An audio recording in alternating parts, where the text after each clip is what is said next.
Chapter 12, the conclusion. The ultimate meaning of desire is death, but death is not the novel's ultimate meaning. The demons, like raving madmen, throw themselves into the sea and perish, but the patient is cured. Stepan Trivimовich on his deathbed recalls the miracle, quote, "But the sick man will be healed and will sit at the feet of Jesus, and all will look upon him with astonishment." These words are applicable only to Russia, These words are applicable not only to Russia, but to the dying man himself. Stepan Trivimовich is this sick man who is healed in death and whom death heals. Stepan let himself be carried away by the wave of scandal, murder, and crime which engulfed the town. His flight has its roots in the universal madness, but as soon as it is undertaken, its significance changes. It is transformed into a return to the Mother Earth and to the light of day. His roaming finally leads the old man to a wretched bed in an inn where a gospel woman reads him the words of St. Luke. The dying man sees the truth in the parable of the swine of Gerasa. Out of supreme disorder is born supernatural order. The closer Stepan comes to death, the more he withdraws from lying. Quote, "I've been telling lies all my life. Even when I told the truth, I never spoke for the sake of the truth, but always for my own sake. I knew it before, but I only see it now." End of quote. In these words, Stepan clearly contradicts his former ideas. The apocalypse would not be complete without a positive side. There are two antithetical deaths in the conclusion of The Possessed. One death which is an extinction of the spirit, and one death which is spirit. Stavrogin's death is only death. Stepan's death is life. This double ending is not unusual in Dostoevsky. We find it in The Brothers Karamazov, where the madness of Ivan Karamazov is contrasted with the redeeming conversion of Dmitri.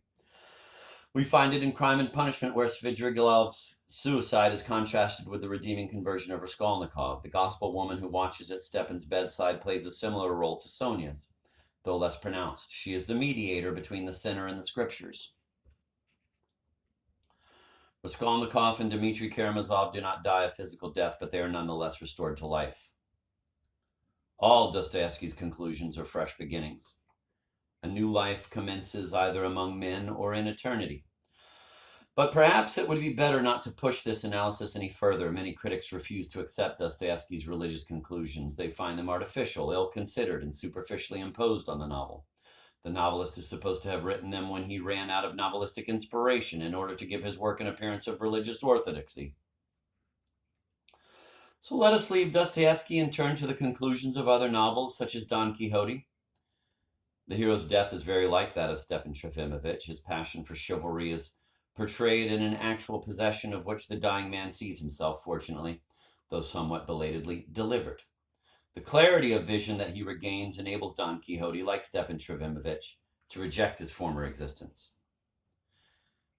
Quote, "At this time my judgment is free and clear and no longer covered with a thick blanket of ignorance, woven by my sad and constant reading of detestable books of chivalry.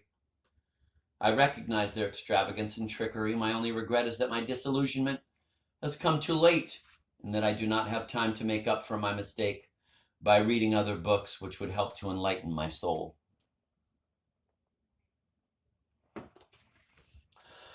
The Spanish desengaño has the same meaning as Dostoevsky's conversion. But again, there are many writers who advise us not to dwell on this conversion in death. The conclusion of Don Quixote is almost as unappreciated as Dostoevsky's conclusions. And strangely enough, the same faults are found in it.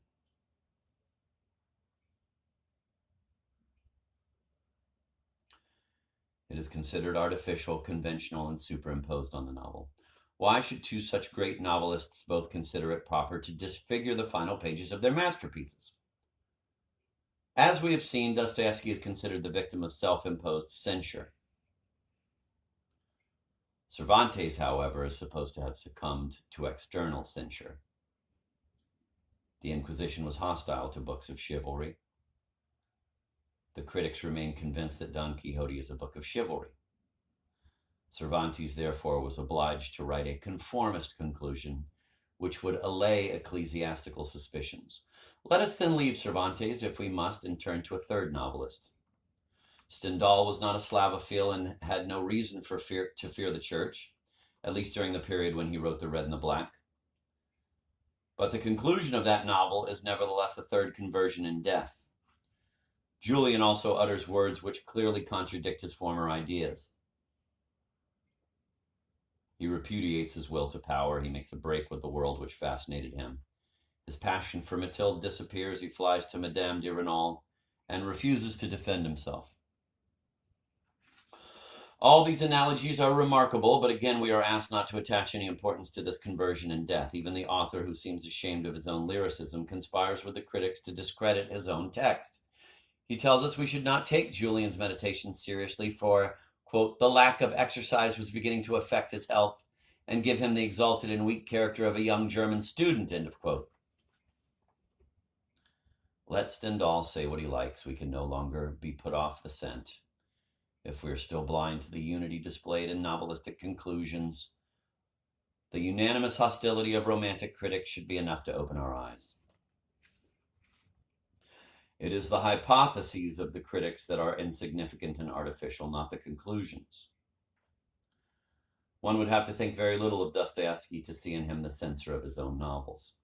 One would have to have little esteem for Cervantes to think him capable of betraying his own thought. The hypothesis of self-censure is not even worth discussing, for the beauty of the text alone is enough to demolish it. The solemn adjuration of the dying Don Quixote is addressed to us, the readers, just as much to his friends and relatives gathered about him. Quote, in the extremity which I have reached, I must not make light of my soul, end of quote. It is easy to understand the hostility of the romantic critics. All the heroes in the conclusion utter words which clearly contradict their former ideas, and those ideas are always shared by the romantic critics.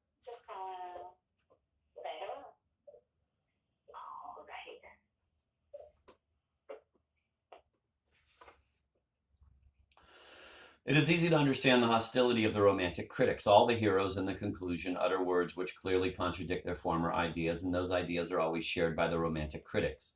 Don Quixote renounces his knights, Julian Sorel his revolt, and Raskolnikov his superhumanity. Each time the hero denies the fantasy inspired by his pride. And it is that fantasy which the romantic interpretation always exalts. The critics do not want to admit that they have been mistaken. Thus, they have to maintain that the conclusion is unworthy of the work it crowns.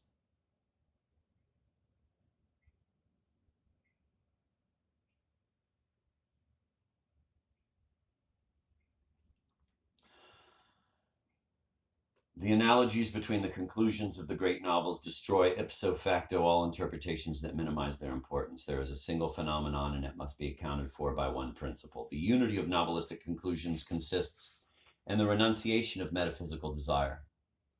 The dying hero repudiates his mediator. Quote, I am the enemy of Amadis of Gaul and of all the infinite battalions of his kind. Today, through God's mercy, having been made wise at my own expense, I loathe them, end of quote.